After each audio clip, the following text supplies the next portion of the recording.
tahu ya, bukan atas nama pertama. Tapi persyaratan kalau mau nyetak lewat aplikasi itu harus ada yang asli KTP-nya. Ya harusnya ada pemblokiran dari awal Pak, kalau misalnya memang nggak bisa beda data gitu, harusnya ditolak dari awal. Oke, jadi kali ini kita akan nekat bayar pajak sendiri tanpa melalui calo. Jadi ya gagal jadi pengalaman lah, jadi pelajaran. Jadi kali ini saya akan ke Samsat Purworejo karena saya habis baru beli motor ya. Sedangkan pajaknya telat 1 bulan lebih. Ini saya sedang menuju ke lokasi. Apakah simpel ngurusnya atau seperti apa langkah-langkah perjalanan saya nekat untuk mengurus pajak sendiri biar duit nggak banyak keluar gitu tanpa harus melalui pihak kedua. Dan ternyata sangat-sangat ya jadi pelajaran lah buat yang lain. Dan tentunya pasti ada sisi positifnya dan sisi negatifnya.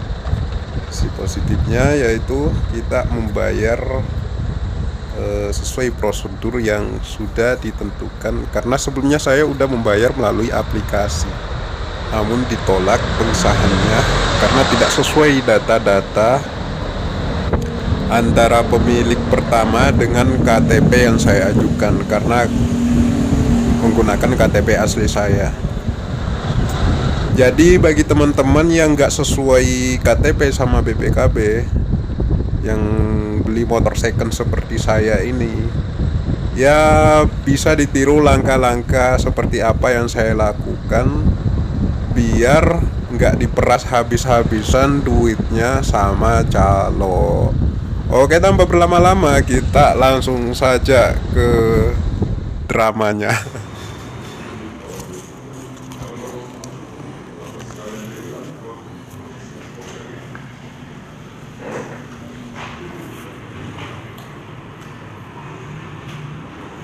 Jadi kalau misalnya udah bayar gitu, itu nggak dihitung, Pak. Soalnya Ya, anu kan tadi bayar berapa aplikasi, tapi kan KTP yang ada harus dilakukan. ya harusnya ada pemblokiran dari awal Pak, kalau misalnya memang nggak bisa beda data gitu, harusnya ditolak dari awal gitu ketika ini. Harusnya pembayaran ditolak gitu.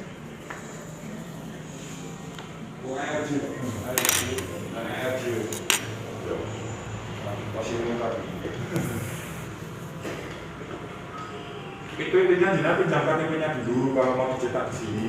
Nah saya sendiri belinya bukan dari orang ini Pak, Ya? bukan pemilik pertama saya belinya. Saya tahu Jina bukan atas nama pertama. Ah. Tapi persyaratan kalau mau nyetak lewat aplikasi itu harus ada yang asli KTP-nya.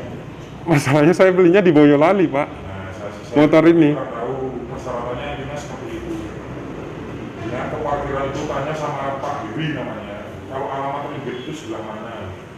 Jina dicari KTP-nya itu juga apa di Kalau mau kita mas harus sini terus ntar ada itu perbuatan kamu urus saja ke barat. Itu pakai Google bisa. Tidak bisa. Tidak bisa ya? Berarti aduh harus nyari pemilik pertama. Keluar tanya sama Pak Heri itu alamat ribet itu sebelah mana ya Pak Heri? Dia kan orang asli sini. Nah terus pinjam nanti KTP-nya berarti itu. Kalau misalnya cuma tak fotoin doang KTP-nya, misalnya ketemu Pak, Yang asli harus dilampirkan. yang asli gitu. Ya. Nah, kalau misalnya nggak ketemu gimana Pak?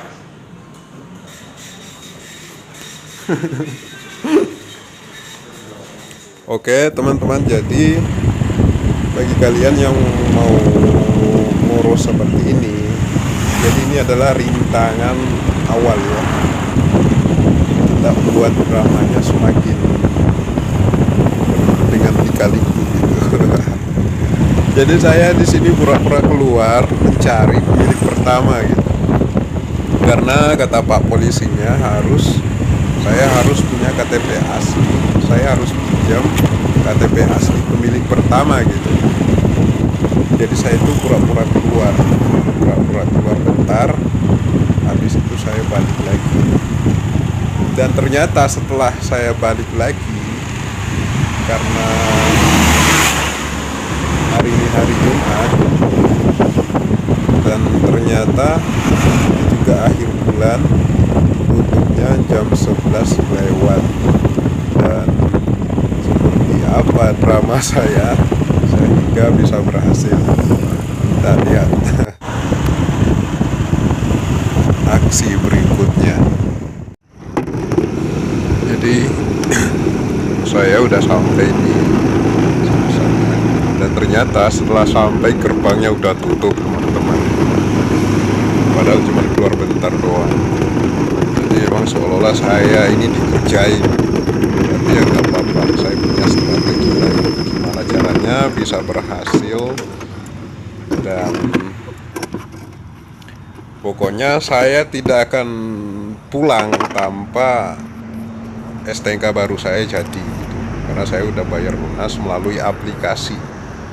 Dan meskipun saya nggak punya KTP pemilik pertama, namun kita harus punya strategi seperti apa. Pokoknya ya kita buat drama yang sekiranya meyakinkan Pak polisinya.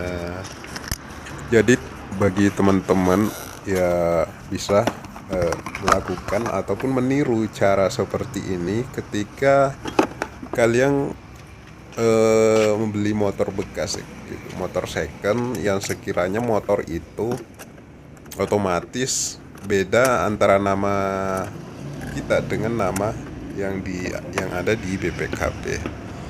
Dan kalian bisa melakukan cara-cara seperti ini, tapi jangan kendor. Jangan mati kutu, gas terus pokoknya sampai polisinya benar-benar yakin. Dan sekarang saya sedang menuju ke pos tiket. Oke, stop dulu ya untuk sementara di sini.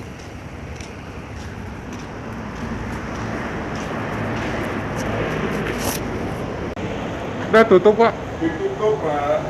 Buka jam berapa lagi? Sudah tutup, ini akhir bulan tutup lebih awal. Besok hari Senin. Masa dipersulit kita suruh nyari orang yang sudah meninggal, Pak? Lengkapnya tidak dipersulit. Lengkap saya, Pak. Bilangnya apa? Cuma saya beli motor bekas. Nah, makanya kurang lengkap. KTP-nya ada enggak? KTP saya ada, tapi Bukan KTP yang sesuai STNK. ya udah meninggal, Pak. Makanya gimana solusinya mencari orang meninggal? Ini kan saya beli motor second, terus saya mau bayar pajaknya. Tapi katanya harus nyari KTP pemilik pertama. Jadi gimana ini solusinya? Besok Senin aja kan sekarang. Waduh, dari jauh, perjalanan jauh saya, Pak. Tadi udah masuk sih, kalau belum masuk. Saya udah muter-muter di tempat itu, orangnya udah meninggal. Udah mana? Cari pemilik pertama. Saya Sulawesi, Pak. Sini juga. Beli motor di sini, di Sleman.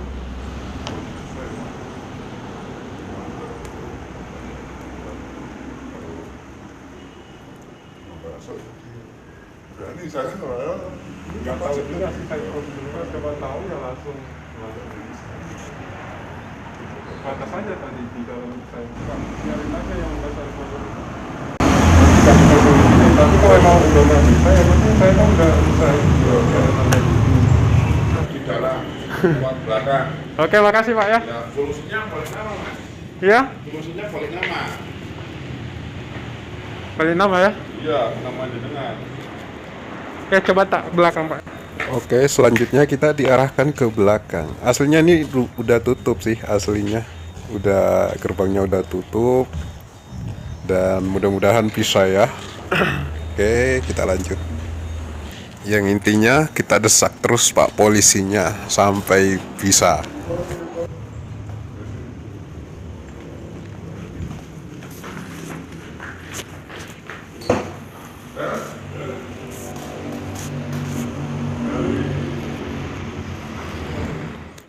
Dan ini dia STNK barunya.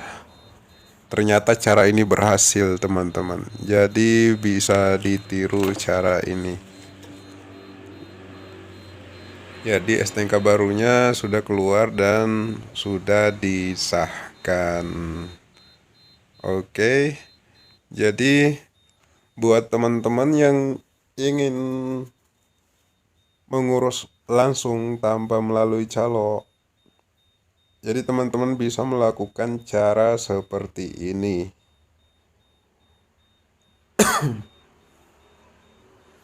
Namun prosesnya ya tentu ada rintangan, ya rintangan kecil-kecilan lah. Kalau kita pintar bicara sama Pak polisinya, ya insya Allah pasti dikasih jalan, pasti ada jalannya gitu. Jadi di sini saya tuh disuruh nggak panjang lebar lagi, saya langsung disuruh ngeprint tanda pembayaran saya melalui aplikasi, dan biaya yang saya bayarkan beserta dengan dendanya karena saya melalui aplikasi itu nggak seberapa. Jadi saya itu bayarnya 132.000 ditambah dengan denda yang 8.000. Jadi saya itu kena denda 8.000. Jadi totalnya 132.000. Jadi nggak mahal.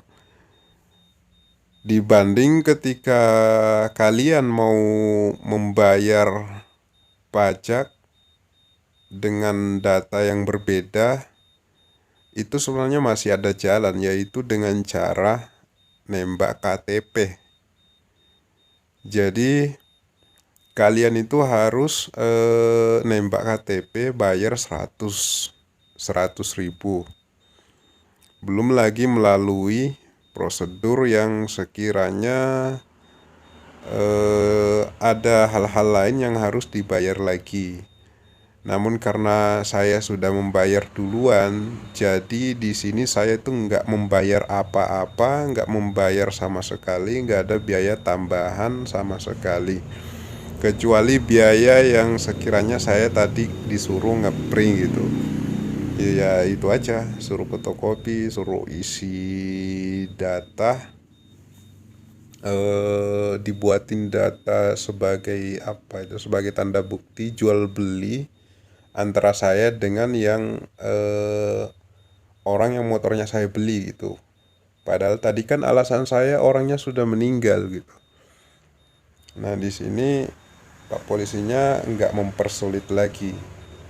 Jadi mungkin mereka udah terkena ramuan-ramuan apa gitu. Ya disyukuri alhamdulillah karena nggak sia-sia perjalanan kita kali ini. Dan memang yang saya butuhkan itu hanya pengesahan saja. Meskipun sebenarnya saya nggak datang ke Samsat, aslinya itu udah sah aslinya, tapi belum ada cap dari Pak polisinya. Jadi seperti itu teman-teman ya. Jadi lebih baik kalian urus sendiri gitu, nggak usah pakai calo-caloan. Langkah berikutnya kita pulang. Jadi buat teman-teman ya boleh ditiru cara ini jika berani, butuh keberanian. Ya semoga bermanfaat ya bagi yang udah nonton gitu. Semoga kalian yang meniru cara ini bisa berhasil gitu. Kenapa saya memberanikan diri mengatakan bahwa orangnya sudah meninggal? Yang pastinya saya nggak tahu, tapi karena saya bisa melacak, saya udah pernah melacak si pemilik KTP, dan umurnya saya lihat itu sekitar 80 tahun lebih. Jadi saya memberanikan diri untuk memberikan alasan seperti itu karena pemilik pertamanya itu umurnya udah tua kali. Oke, semoga bermanfaat buat yang lain. Assalamualaikum.